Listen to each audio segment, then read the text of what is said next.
السلام علیکم ورحمۃ اللہ وبرکاتہ۔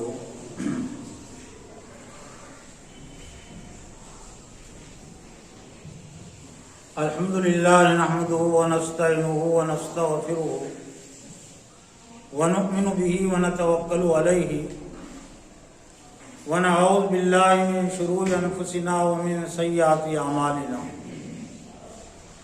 من يهد الله فلا مضل له ومن يضلل فلا هادي له۔ قال اللہ تعالی فی القرآن المجید والفرقان الحمید، فاعوذ باللہ من الشیطان الرجیم، بسم اللہ الرحمن الرحیم۔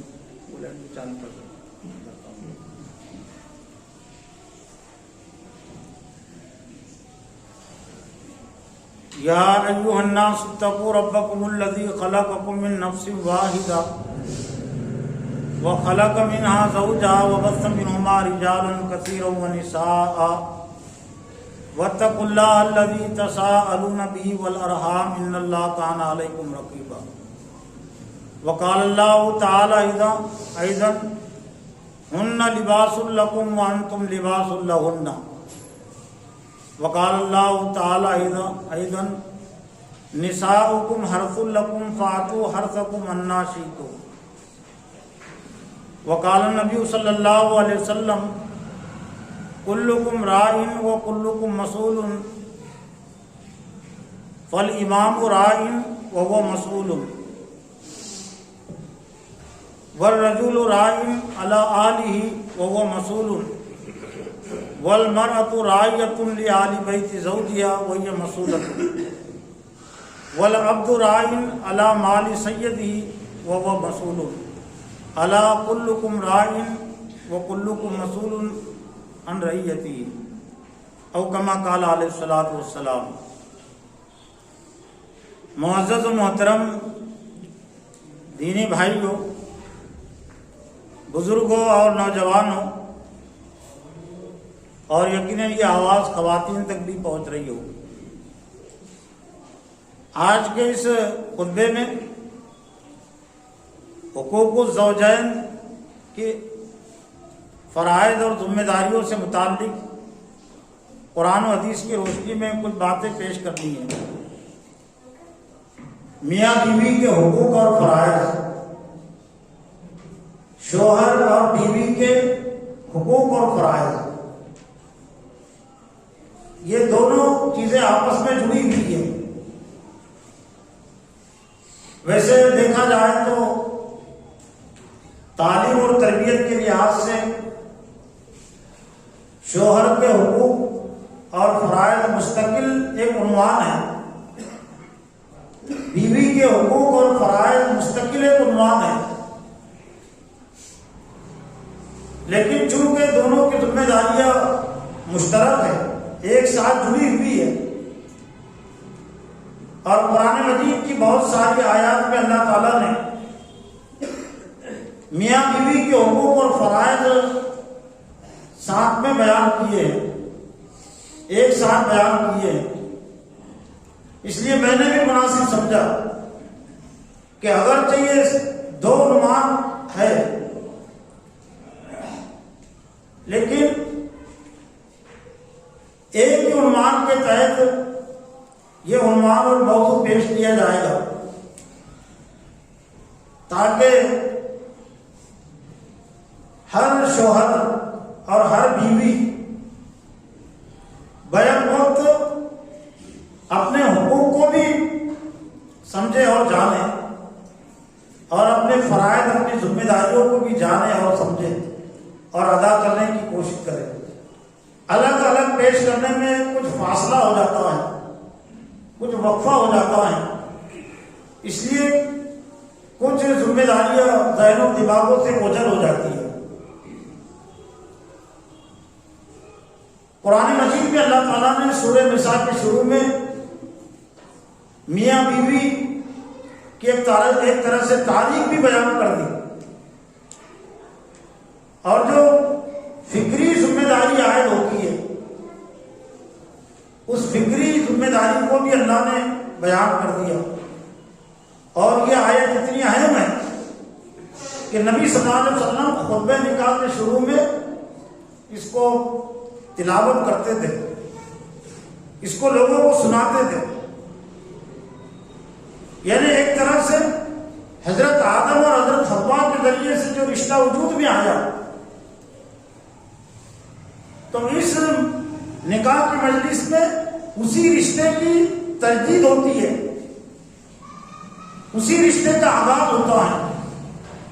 اور صرف رشتے ہی کا آغاز نہیں ہوتا بلکہ ایک خاندان کا آغاز ہوتا ہے اور ایک معاشرے کا آغاز ہوتا ہے. مضبوط خاندان اور مضبوط سماج یا معاشرہ، اس کی جو اصل بنیاد ہے، اس کے جو بنیادی ستون ہیں، تو وہ ہے میاں بیوی کا رشتہ اور کردار. اور آگے چل کر بہت سارے اس میں ستون ہوتے ہیں. اولاد اور والدین یہ بھی خاندان ہی کے ستون ہیں. پڑوسیوں رشتے داروں کو حقوق کی ادائیگی، پڑوسیوں کے حقوق کی ادائیگی، اہل محلہ اور اہل شہر کے حقوق کی ادائیگی، یہ بھی ایک طرح سے مضبوط سماج ہی کے ایک اہم حصے ہیں. تو اے انسانوں، اے لوگوں، اتقوا ربکم، اپنے رب سے ڈرو جس نے تمہیں پیدا کیا. گویا کہ میاں بیوی کے جو رشتہ ہیں، جو صحیح بنیاد پر جو قائم ہوتا ہے، وہ بنیاد ہے تقویٰ. اتقوا ربکم الذی خلقکم من نفس واحدہ. اے انسانوں، اے لوگوں، ڈرو اپنے رب سے. گویا کہ بندگی رب، یہ میاں بیوی کے حقوق کی ادائیگی میں اور ان کے فرائض کو، ذمہ داریوں کو سمجھنے میں سب سے اہم اور بنیادی بات ہے کہ شوہر بھی اپنے خالق اور مالک کو جانے اور پہچانے، بیوی اپنے مالک کو جانے اور پہچانے.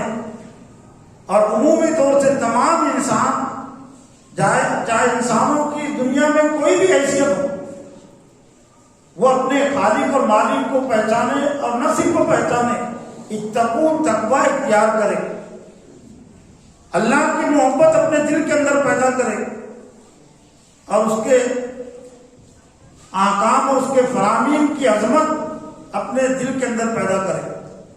من نفس واحدہ وخلق منہا زوجہا وبث منہما رجالا کثیرا ونساء. اور حضرت آدم ہی سے اللہ تعالیٰ نے ان کا جوڑا بنایا، اور پھر حضرت آدم اور حضرت حوا کے ذریعے سے بہت سارے مردوں اور عورتوں کو اللہ تعالیٰ نے پھیلایا. تو گویا کہ یہ میاں بیوی کے رشتے کی جو حیثیت ہے، وہ دنیا کے تمام رشتوں میں ایک بنیاد رکھتی ہے، ایک کلیدی کردار کو ادا کرتی ہے. اور ہم اچھی طرح جانتے ہیں کہ بنیاد کی کیا حیثیت ہوتی ہے. بنیاد کی حیثیت بیج کی ہوتی ہے. بیج اگر صحیح ہے تو اس سے پودا بھی صحیح طور سے نکلے گا، اس کو ٹہنیاں بھی صحیح آئے گی اور پھر اس کو پھل بھی صحیح آئے گے.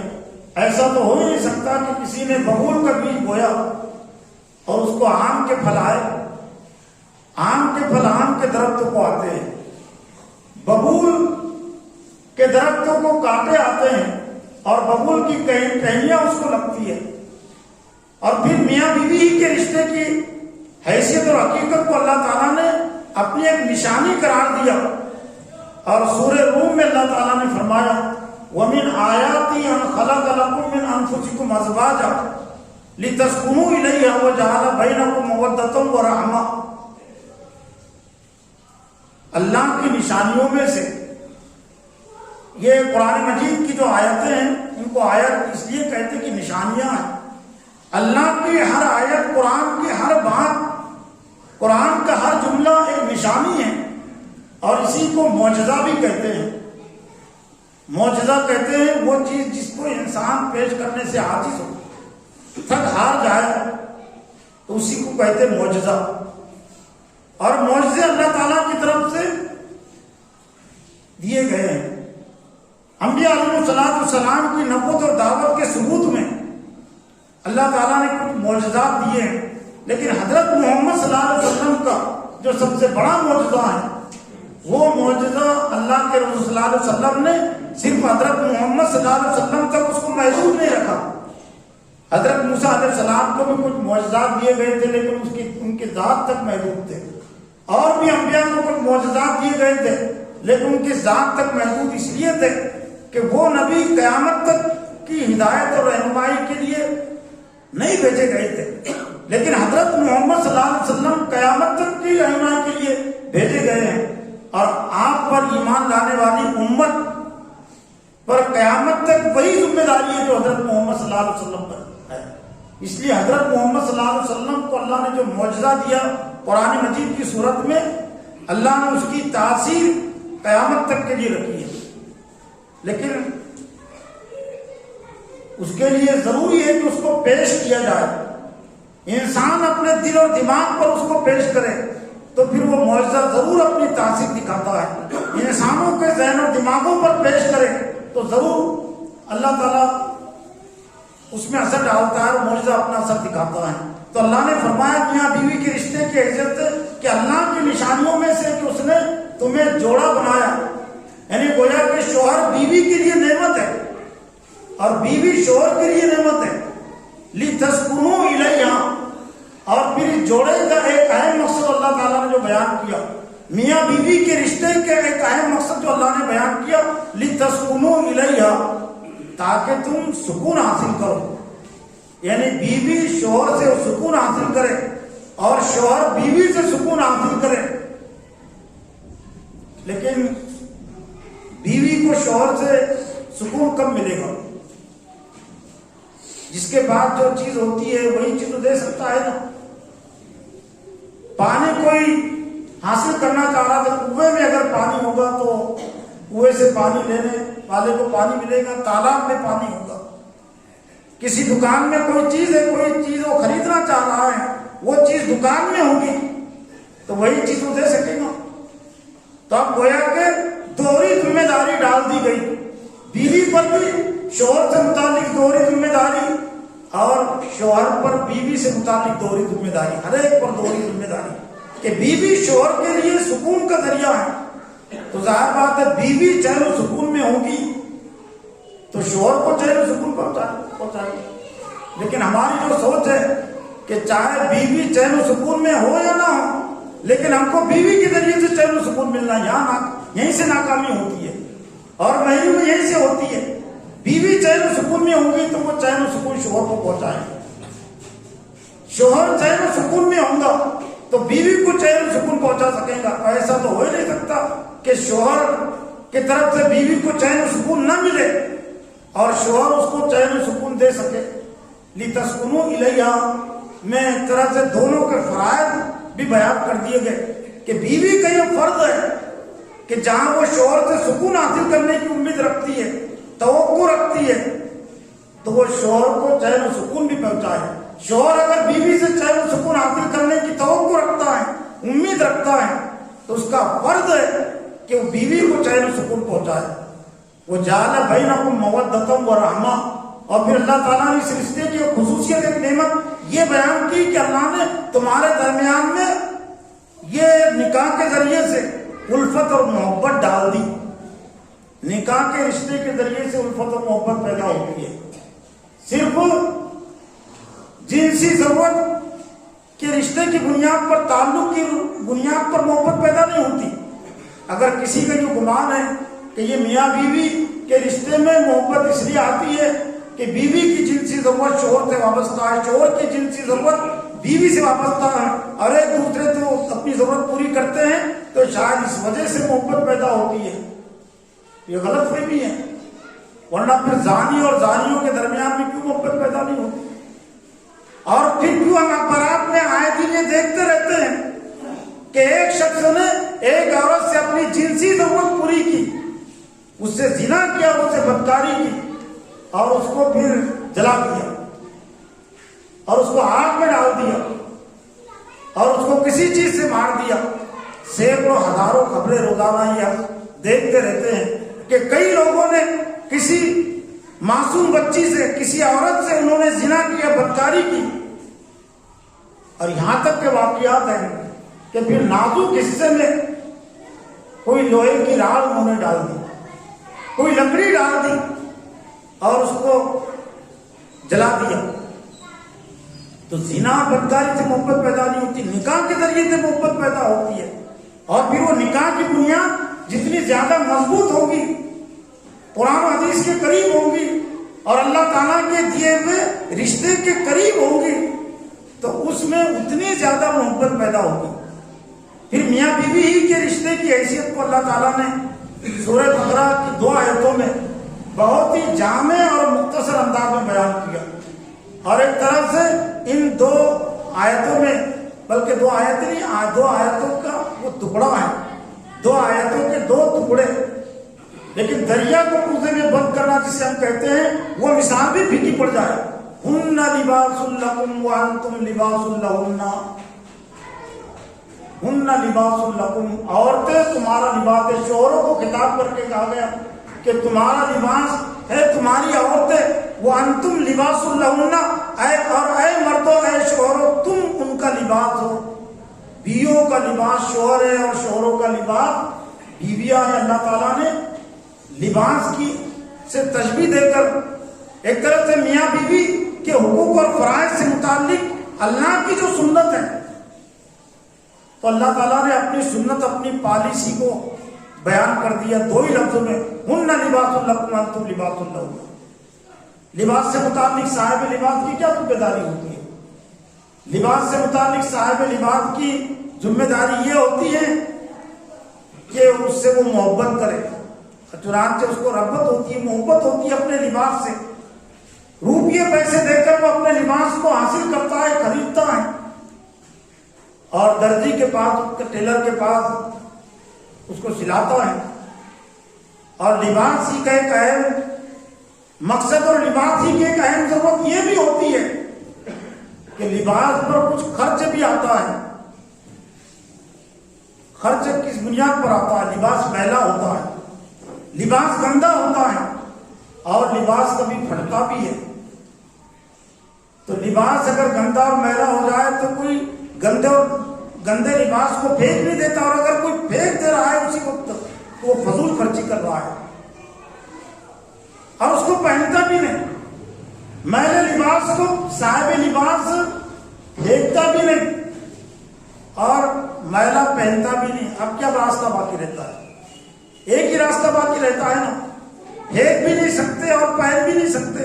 پھینکے تو فضول خرچی اور پہنے تو باقی صفائی کے خلاف ہے.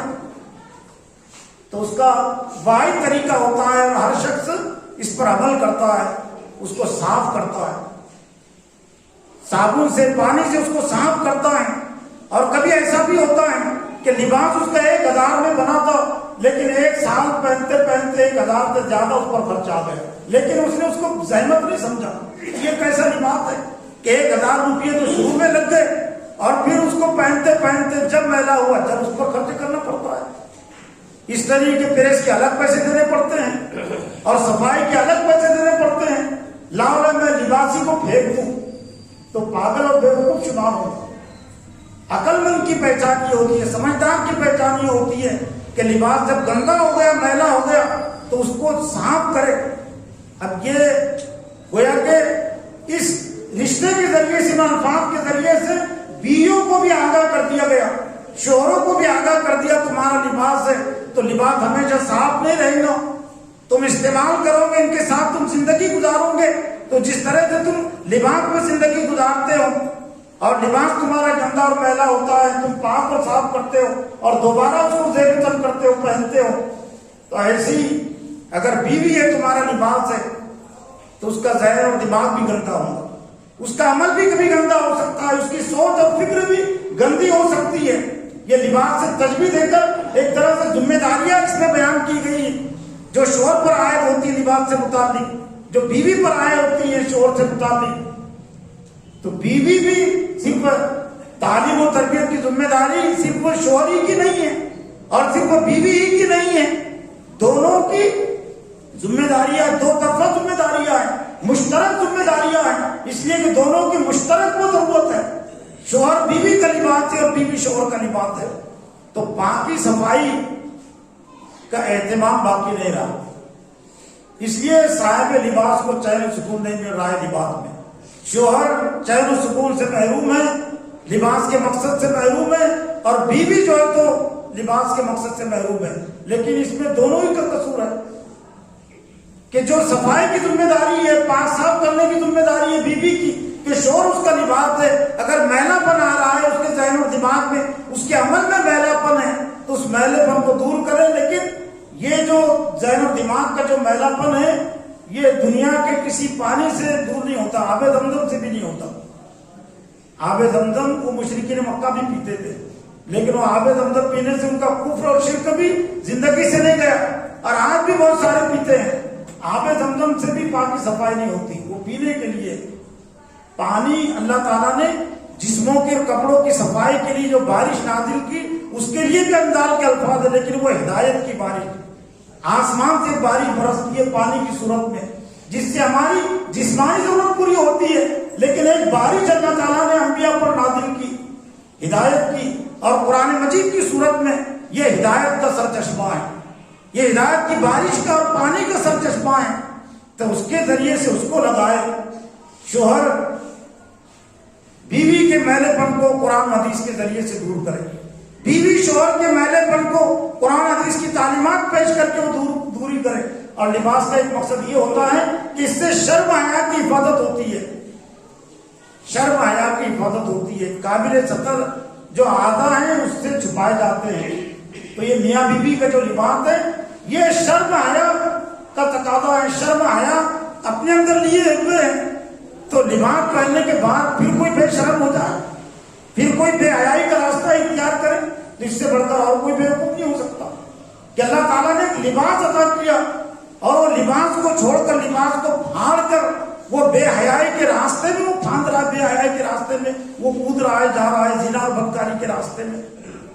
تو دونوں ہی مجرم ٹھہرے گی. بیوی اگر یہ طرز عمل اختیار کرے بے حیائی کا وہ مجرم ٹھہرے گی، شوہر اگر یہ راستہ اختیار کرے وہ مجرم ٹھہرے گا. اس لیے اسلام نے شادی شدہ اور غیر شادی شدہ کی سزا میں فرق کیا ہے. حالانکہ فرق مطلب ناانصافی، اس فرق کو تو لوگ یہ کہیں گے ناانصافی کی بات ہے، لیکن عدل ہے. اللہ کے نزدیک عدل ہے. نصف کہتے ہیں آدھی آدھی چیز کو، تو بہت ساری چیزوں میں آدھا دو برابر میں ناانصافی ہوتی ہے. جیسے وراثت کے سلسلے میں بھائی اور بہنوں کے مقابلے میں جو حصہ ہے، بھائی کا حصہ ڈبل ہے بہن کے مقابلے میں، تو ایک پہلو سے تو لوگ اس کو ناانصافی کہیں گے، لیکن وہ عدل یہی ہے. دونوں کا برابر حصہ اگر کر دیا جائے تو وہ ناانصافی ہوگی. تو اسی طرح سے زنا کی سزا میں غیر شادی شدہ اگر زنا کرے تو پھر اس کی سزا ہے 100 کوڑے. جرم کیا نا اس نے. اللہ نے جو ہے تو عورتوں کو پیدا کیا، نکاح کا راستہ اختیار کرنا چاہیے تھا، لیکن نکاح کا راستہ اختیار کر کے اس نے لباس پہننا چاہیے تھا، تو برہنہ وہ رہ رہا ہے معاشرے میں. تو اس لیے اس کی سزا 100 کوڑے. لیکن لباس اس کو حاصل ہو گیا، بیوی اس کو حاصل ہو گئی، شوہر اس کو حاصل ہو گیا، پھر اس نے یہ زنا بدکاری کا راستہ اختیار کیا، تو پھر اسلام نے اس کے جینے کا حق ختم کر دیا. دنیا میں زندہ رہنے کا حق اس کا ختم ہو گیا. یہ اور بات ہے کہ دنیا میں چونکہ اسلامی حکومت، اسلامی خلافت نہیں ہے، اس لیے ہزاروں لاکھوں زانی اور بدکار، علانیہ زانی اور بدکار جو تو دندناتے پھرتے ہیں، بلکہ دوسروں کو مجرم ٹھہراتے ہیں. تو وہ شادی شدہ اگر کوئی زنا اور بدکاری کرے تو اس کی سزا سنگساری ہے، پتھروں سے مار کر ہلاک کر دینا ہے. اور خود نبی صلی اللہ علیہ وسلم نے اپنی نگرانی میں اپنے دور میں یہ سزا جاری کی، تب معاشرہ زنا سے پاک و صاف ہوا تھا. اور دنیا میں آج بھی اگر کوئی زنا اور بدکاری کے خاتمے میں مخلص ہے تو پہلے تو اس کو وہ تدبیر اختیار کرنی ہوگی جو زنا کے قریب لے جاتی ہے، جس سے زنا پروان میں رکھتا ہے، پرورش پاتا ہے معاشرے میں، ذہن و دماغوں میں زنا پرورش پاتا ہے، دل میں اور ذہن میں دماغ کا زنا پرورش پاتا ہے، اس کے بعد پھر وہ عمل میں آتا ہے، معاشرے میں آتا ہے. تو ہن لباس لکم وانتم لباس لہن، تم ان کا لباس اور وہ تمہارا لباس ہے. لباس کی خصوصیت، لباس کی غرض یہ بھی ہوتی ہے کہ اس سے راحت و آرام حاصل کیا جاتا ہے، سردی گرمی سے حفاظت ہوتی ہے. تو بیوی کی ذمہ داری ہے کہ شوہر کے راحت و آرام کا خیال رکھے، اور شوہر کی بھی ذمہ داری ہے. ایسا نہیں کہ امیر ہے تو اب سب کچھ پوری ذمہ داری وہ بیوی کی ہے. شوہر کی ذمہ داری ہے کہ چونکہ بیوی اس کا لباس ہے تو بیوی کا وہ لباس ہے تو بیوی کو چین و سکون پہنچانے کی کوشش کرے، سردی گرمی سے اس کی حفاظت کرے۔ پھر سورہ بقرہ ہی کی ایک آیت کو ٹکڑے میں اللہ تعالیٰ نے اسی انداز کی جامع مثال بیان کی، دریا کو کوزے میں بند کرنا کی مثال بھی پھیکی پڑ جائے اس میں بھی۔ نساؤکم حرث لکم فاتوا حرثکم انا شئتم، تمہاری بیویاں تمہاری کھیتیاں، ایک سے بڑھ کر ایک مثال۔ ایک تو لباس کے ذریعے سے ترجیح دی گئی اور ذمہ داری عائد کی گئی، اور پھر بیویوں کو کاشت بتا کر، کھیتی بتا کر، اور شوہروں کو کسان کی حیثیت سے پیش کر کے اللہ تعالیٰ نے ایک طرح سے دونوں کے حقوق اور فرائض کو بیان کر دیا دو ہی جملوں میں۔ نساؤکم حرث لکم، تمہاری بیویاں تمہاری کھیتیاں۔ کھیتی سے محبت ہوتی ہے کاشتکار کو، لیکن صرف محبت نہیں ہوتی، محنت اور مشقت کا جذبہ بھی اپنے اندر رکھتا ہے۔ اور جو جتنا صحیح کاشتکار ہوتا ہے، ماہر کاشتکار ہوتا ہے، وہ وقت پر محنت اور مشقت کرتا ہے، وقت بے وقت محنت نہیں کرتا۔ کھیتی کا بھی ایک وقت ہوتا ہے، فصل آنے کا بھی ایک وقت ہوتا ہے۔ تو شوہر کو کاشتکار کی حیثیت سے، کسان کی حیثیت سے اللہ تعالیٰ نے اس رشتے میں بیان کیا، اور بیوی کو کاشت کی حیثیت سے، زراعت کی زمین کی حیثیت سے پیش کیا، اور دونوں ایک طرح سے دونوں ایک جڑے ہوئے چیزیں ہیں۔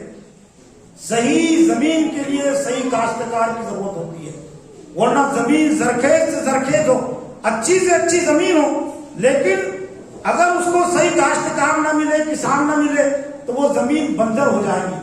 تو بیوی عورتیں اگر یہ چاہتی ہیں کہ ان کو صحیح کاشتکار ملے اور ان کی کھیتیوں سے صحیح بچے پرورش پلے، صحیح بچے وجود میں آئے، اور ان کی جو کھیتی ذہن و دماغ کی جو کھیتیوں میں شرک اور کفر کے درخت نہ اگائے شیطان اور برا ماحول اور برا معاشرہ، تو وہ صحیح کاشتکاروں کی تلاش کرے، صحیح کاشتکاروں کو اپنی ضرورت سمجھے، اپنے لیے نعمت سمجھے، اور ان سے اپنا تعلق رشتہ جوڑے، تاکہ ان کی کھیتیاں آباد ہو، ان کی کھیتیاں ویران نہ ہو، ان کی کھیتی برباد نہ ہو۔ تو تمہاری بیویاں تمہاری کھیتیاں ہیں۔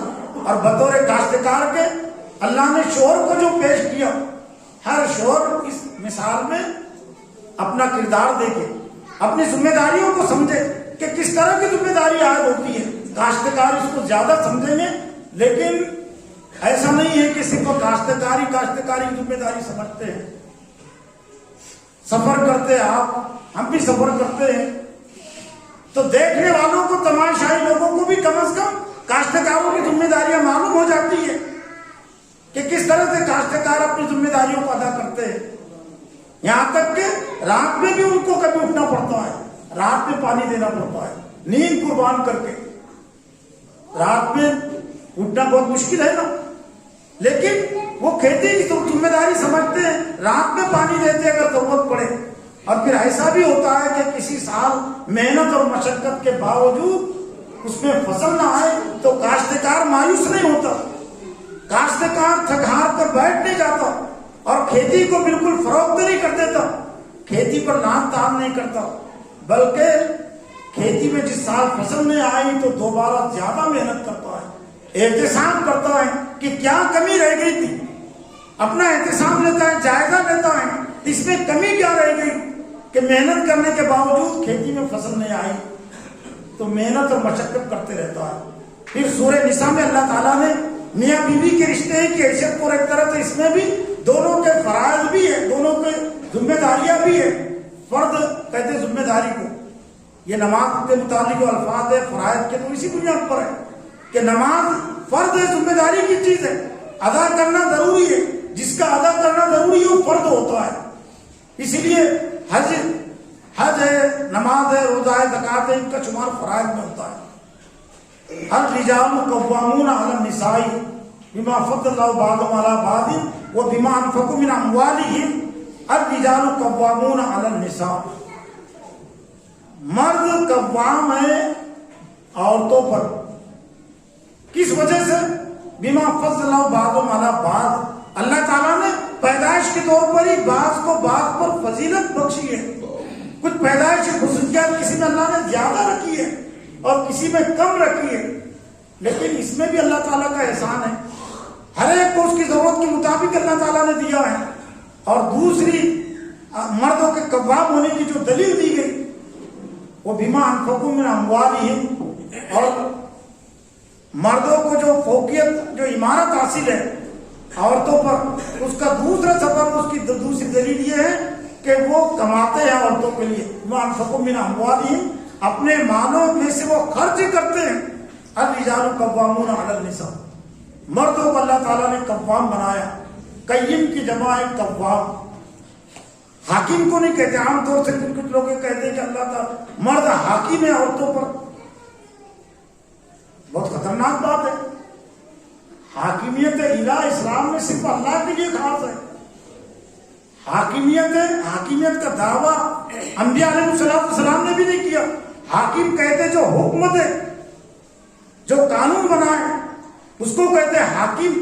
اور ان الحکم الا للہ، اور حکم اور حاکم وہ صرف اللہ تعالیٰ ہے، حاکم صرف اللہ تعالیٰ ہے۔ قوام بنایا، قوام کہتے کس کو ہے؟ جماعت اسلامی کے نظموں کو سمجھنے والے اس کو زیادہ سمجھیں گے آسانی کے ساتھ۔ جماعت اسلامی کے نظم کی جو تقسیم ہے، ایک ہے امیر جماعت اوپر کے سطح پر، مرکزی سطح پر، اور اسی سے لگا ہوا ہے عہدہ قیم جماعت، جس کو عام طور سے جنرل سیکریٹری کہتے ہیں۔ قیم امیر جماعت، اور اسی سے متصل جو عہدہ قیم جماعت کا، جو سیکریٹری ہوتا ہے پورا نظم و ضبط چلانا جماعت کا، جس کے ذمہ ہوتا ہے، تو اس کو کہتے ہیں قیم۔ تو الرجال قوامون علی النساء، بس یہ حیثیت ہے مردوں کی عورتوں پر کہ اللہ تعالیٰ نے ان کو گھر کا نگہبان بنایا، ان کو قوام بنایا۔ گھر کے نگہبانی، نگہداشت، گھر ایک مستقل ایک حکومت ہے، ایک چھوٹی سی ریاست ہے، اور ایک حکومت میں جتنے کام انجام دینے پڑتے ہیں، ایک صاحب مکان کو اتنے ہی کام انجام دینے پڑتے ہیں چھوٹے پیمانے پر، حکومت کو بڑے پیمانے پر وہ کام انجام دینے پڑتے ہیں، لیکن ایک شوہر کو چھوٹے پیمانے پر اتنے ہی کام انجام دینے پڑتے ہیں، لیکن دونوں کے دونوں اللہ کے تابع ہیں۔ صرف اللہ تعالیٰ نے قوام بنایا۔ عام فہم لفظ میں آپ اس کو کہتے ہیں امیر، اور امیر اور معمور ہونا یہ کوئی مایوب کی چیز نہیں ہے، اور امیر کے لیے کوئی فخر کی چیز نہیں ہے، اور معمور کے لیے کوئی کمتری کی چیز نہیں ہے۔ ہر زندگی کے تمام معاملات میں یہ حیثیت ہے، یہ رشتہ ہے۔ حکومت میں یہ رشتہ ہے، کوئی بھی حکومت ایک امیر کے بغیر نہیں چلتی۔ کوئی بھی ادارہ، کوئی بھی کالج، کوئی بھی دینی ادارہ، عصری ادارہ، اور کوئی بھی سوسائٹی، اور کوئی بھی پارٹی، اور کوئی بھی تنظیم امیر اور معمور کے رشتے کے بغیر نہیں چلتی۔ ایک اس میں امیر ہوتا ہے، لیکن اس سلسلے میں اگر ہم غور کریں تو مردوں کو اللہ تعالیٰ نے امیر بنا کر، قوام بنا کر عورتوں پر بڑا احسان کیا، اور عورتیں جتنا زیادہ احسان مند ہو وہ کم ہے، اس لیے کہ اگر ان کو ہی ذمہ داری دے دی جاتی تو عمارت کے لحاظ سے پوچھ ہونی ہے نا اللہ کے پاس۔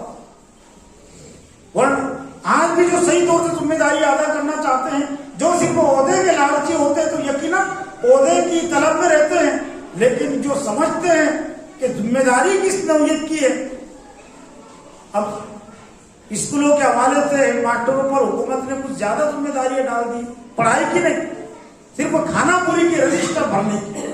تو پہلے تو ہر شخص، ہر ماسٹر چاہتا تھا کہ ہیڈ ماسٹر میں بنوں، اور اس کے بعد میں بنوں، لیکن میرا بھی ماسٹر سے تعلق ہے، میرا بھی ادھر جانا آنا رہتا ہے، لیکن اب صورتحال الٹی ہے کہ حکومت اس کا نمبر ہے کہ ہیڈ ماسٹر وہ بنے، لیکن اس کی طرف سے کہنا لکھ کر دیتا کہ میں ہیڈ ماسٹر نہیں بننا چاہتا ہوں، میں صدر مدرس بننا نہیں چاہتا۔ کیوں؟ ذمہ داری زیادہ ہے نا، زیادہ پوچھ گچھ ہونے والی ہے، تو اس سے شدید تر ذمہ داری ہے شوہر کی۔ اور یہ تو جواب دہی صرف یہاں کرنی پڑتی ہے، لیکن اللہ کے یہاں جواب دہی ہے، ہر ایک شوہر کی جواب دہی ہے گھر کے امور سے متعلق۔ تو اللہ تعالیٰ نے عورتوں کو چونکہ مردوں کے مقابلے میں ذرا کمزور پیدا کیا، ان کے اختیارات بھی کم ہیں، ان کے پاس وسائل اور ذرائع بھی کم ہوتے ہیں مردوں کے مقابلے میں، ان کی استطاعت بھی کم ہوتی ہے، اس لیے عمارت کی ذمہ داری سے اللہ تعالیٰ نے عورتوں کو، بیویوں کو سبکدوش رکھا، مستثنا رکھا، اور ان پر یہ بڑا احسان ہے۔ وہ جتنا شکر کرے کم ہے. مردوں کو اللہ تعالیٰ نے زیادہ جواب دہ بنایا. امیر کی زیادہ ذمہ داری ہوتی ہے اخلاق و کردار سے متعلق بھی. اس کو جھکتا ہوا مانگ دینا پڑتا ہے. لیکن یہاں باطل کی سوچ نے کچھ الٹا کر دیا. باطل کی سوچ یہ ہے کہ جو جتنا زیادہ حکمراں ہیں, بڑا عہدے کا مالک ہے, تو لوگوں نے اتنی زیادہ اس کی خدمت کرنا. لیکن اسلام کی تعلیم, اسلام کا مزاج بالکل اس کے برعکس ہے. سید القوم خادمہم, قوم کا سردار ان کا خادم ہوتا ہے. امیر المومنین کی زیادہ ذمہ داریاں ہیں. عام مسلمانوں کے مقابلے میں امیر المومنین کی ذمہ داریاں زیادہ ہوتی ہیں, جو اسلامی حکومت کا سربراہ ہوتا ہے. امام کی ذمہ داریاں زیادہ ہوتی ہے مقتدیوں کے مقابلے میں, تو جواب دہی بھی زیادہ کرنی ہے. تو اللہ تعالیٰ نے بڑا احسان پر کیا. فضل اللہ بعضهم علی بعض. اور پھر حدیث, اور اسی پر میں اپنی گفتگو ختم کر رہا ہوں. حدیث میں نبی صلی اللہ علیہ وسلم نے, بخاری شریف کے عبداللہ بن عمر اس کے راوی ہیں, اللہ کے رسول فرمایا کلکم راعٍ وکلکم مسئول. تم میں کا ہر ایک, پھر اپنا احساس دیا کہ ذمہ دار جو ترجمہ کر دیا جاتا ہے تو اس کی معنویت کم ہو جاتی ہے, اس کی حقیقت کم ہو جاتی ہے. رائی تو رائی ہم رکھیں, یا ترجمہ کرنا ہے تو رائی کا جو ترجمہ ہے تو وہ ترجمہ کرے. رائی ہوتے چرواہے کے, جو بکریاں چرانے والا ہوتا ہے, جو اونٹ چرانے والا ہوتا ہے, اس کو کہتے ہیں رائی. لیکن عام فہم انداز میں اس کے ذمہ دار کا ترجمہ کر دیا جاتا ہے. اس میں جو معنویت ہے, ایک رائی, ایک بکریاں چرواہے کی ذمہ داریوں میں جو نزاکت ہے اور اس میں جو اہمیت ہے, وہ عام ذمہ داری کے لفظ میں کہاں سکتی ہے. اللہ کے رسول نے چرواہ قرار دیا, ہر ایک کو چرواہ قرار دیا. چرواہے کی کیا ذمہ داریاں ہوتی ہیں؟ جو بکریاں چراتا ہے اس کی ذمہ داری کیا ہوتی ہے؟ اونٹ چراتا ہے اس کی ذمہ داری کیا ہوتی ہے؟ اور جو جانور جو چراتے ہیں ان کی ذمہ داری کیا ہوتی ہے؟ وہ تو اچھی طرح سمجھتے, لیکن کم از کم دیکھنے والے بھی سمجھ سکتے, سرسری طور سے دور سے سمجھ سکتے.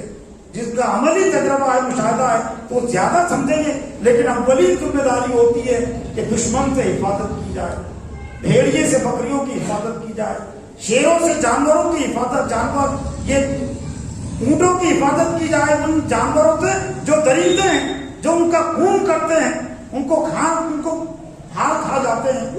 تو سب سے اولی ذمہ داری چرواہے کی یہ ہوتی ہے کہ جو دشمن ہے تو جو دشمنوں سے اس کی حفاظت کی جائے. ان الشیطان للانسان عدو مبین. بے شک شیطان کھلا ہوا دشمن ہے. جس طرح سے جانوروں کو دشمن ہوتے ہیں جانور, اور ان کا شکار کرتے ہیں, ان کا قتل کرتے ہیں, تو ان کی غذا اللہ تعالیٰ نے بنائی ہے. تو اسی طرح سے انسانوں کا بھی خون کرتا ہے دشمن, لیکن وہ جسم کا خون نہیں کرتا, وہ ایمان کا خون کرتا ہے, وہ عقیدے کا خون کرتا ہے, وہ تقوی کا خون کرتا ہے. تو وہ یاد کہ اللہ نے وَكُلُّكُمْ رَاعٍ, تم میں کا ہر ایک چرواہا ہے. میں بھی اپنے آپ کو چرواہا سمجھوں, آپ بھی اپنے آپ کو چرواہا سمجھے. اور پھر چرواہے کی جو ذمہ داری ہوتی ہے جانوروں سے متعلق, بکریوں سے متعلق کیا ہوتی ہے؟ وقت پر ان کو کھولے, وقت پر ان کو پانی پلائے, وقت پر ان کو چارہ دے. اور چرواہے عام طور سے ایسا کرتے ہیں اس لیے کہ نہیں, اگر وقت پر دیں گے تو نقصان انہیں کا ہے. بکریاں کمزور ہو جائیں گی, موت ان کی ہو جائے گی, تو نقصان کس کا ہے؟ نقصان بکریوں کا نہیں ہے, نقصان اونٹوں کا نہیں ہے, نقصان چرواہے کا ہے. کہ جو ایک نعمت اللہ نے دیا تھا, فائدے کی چیز دیا تھا, غذا کی چیز دیا تھا, خرید و فروخت کے لیے دیا تھا, اور اس نے وقت پر پانی نہیں دیا اور وقت پر چارہ نہیں دیا, اس لیے جانور مر گئے. تو کلکم راعٍ, تم میں کا ہر ایک چرواہا ہے, اور ہر ایک سے متعلق پوچھا جائے گا. فالامام راعٍ, پھر اللہ تعالیٰ نے 4 حیثیتیں بیان کی پھر انسانوں کی, کہ امام بھی راعی ہے, خلیفۃ المسلمین راعی ہوتا ہے, چرواہا ہوتا ہے عوام کا. اور رعایا اسی سے بنا ہے, رعایت کا لفظ جو اس کی ماں پیدی میں ہے تو اس کو رعایا کہتے ہیں, لیکن اصل مادہ اس کا راعی.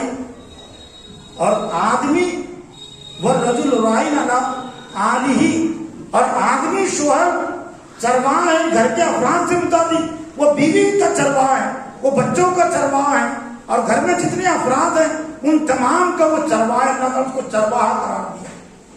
والمرأۃ راعیۃ, اور عورت بھی چرواہا ہے, بیوی چرواہا ہے علی آل بیتی, شوہر کے گھر سے متعلق, اور اس سے متعلق پوچھا جائے گا. والعبد راعی, اور غلام بھی, ملازم بھی, نوکر بھی چرواہا علی مال سیدی, اپنے آقا اور اپنے سردار کے مال کا وہ چرواہا ہے. اور اس سے متعلق پوچھا جائے گا. اور پھر حدیث کے آخر میں اللہ تعالیٰ نے بہت ہی اور متوجہ اور آگاہ کرنے والا الفاظ الا کلکم راعٍ وکلکم مسئول رعیہ، خبردار ہو جاؤ، آگاہ رہو، تم میں کا ہر ایک چرواہا ہے اور ہر ایک سے اس کی ذمہ داریوں کے متعلق، ان کی رعایت سے متعلق جو ان کی چرواہت میں جو چیزیں دی گئی ہیں، جو افراد دیے گئے ان کے ماتحتی میں، ان سے متعلق پوچھا جائے گا. تو محترم حضرات، ضرورت اس بات کی ہے کہ یہ میاں بیوی کا رشتہ یہ شوہر کے لیے نعمت ہے، شوہر اور بیوی کے لیے نعمت ہے. اور نعمتوں سے متعلق اللہ تعالیٰ نے اپنی پالیسی بہت ہی واضح انداز میں قرآن مجید میں بیان کر دی. وَإِذْ تَعَذَّنَ رَبُّكُمْ لَئِن شَكَرْتُمْ لَأَزِيدَنَّكُمْ وَلَئِن كَفَرْتُمْ إِنَّ عَذَابِي لَشَدِيدٌ. تمہارے رب نے آگاہ کر دیا، واضح کر دیا، اگر تم اللہ کی نعمتوں کو شکر کرو گے، قدر کرو گے، لَأَزِيدَنَّكُمْ، میں تو ضرور اس میں اضافہ کروں گا. اور اگر تم نے ناقدری کی، ناشکری کی، تو میری سزا بہت شدید ہے. اور اس دنیا میں اللہ تعالیٰ نعمتوں کی ناقدری کی سزا دیتا ہے. شوہر اگر بیوی کی ناقدری کرے تو اس کو اس دنیا میں سزا ملتی ہے. بیوی اگر شوہر کی ناقدری کرے اور قدر پر مشاہدہ ایک پر شاہد ہے، اسی دنیا میں سزا ملتی ہے. تو محترم حضرات، ہم اپنے فرائض کو جانیں. عام طور سے جو مسئلہ ہو گیا، ہر شخص اپنا حق جاننا چاہتا ہے، میرا حق کیا بنتا ہے دوسروں پر. لیکن اسلام کی جو تعلیم ہے کہ تمہارا فرض کیا بنتا ہے دوسروں کے متعلق، تمہارا کوئی حق ادا کرے یا نہ کرے، تم اپنی ذمہ داریوں کو سمجھو، انہیں ادا کرو. اور دراصل یہ فرائض کی ادائیگی کے بعد ہی حقوق حاصل ہوتے ہیں. یہ اللہ کی ترتیب ہے، اسلام کی ترتیب ہے. اگر تم اپنے حقوق چاہتے ہو کہ لوگوں نے حقوق دینا، بیوی چاہتی ہے کہ شوہر نے اس کا حق دینا، تو پہلے اپنا فرض پورا کرے. شوہر اگر یہ چاہتا ہے بیوی نے اس کے حقوق دینا، تو شوہر کا فرض ہے کہ پہلے بیوی سے متعلق اس کی جو ذمہ داریاں ہیں، جو حقوق عائد ہوتے ہیں اس پر وہ حقوق کو ادا کرے.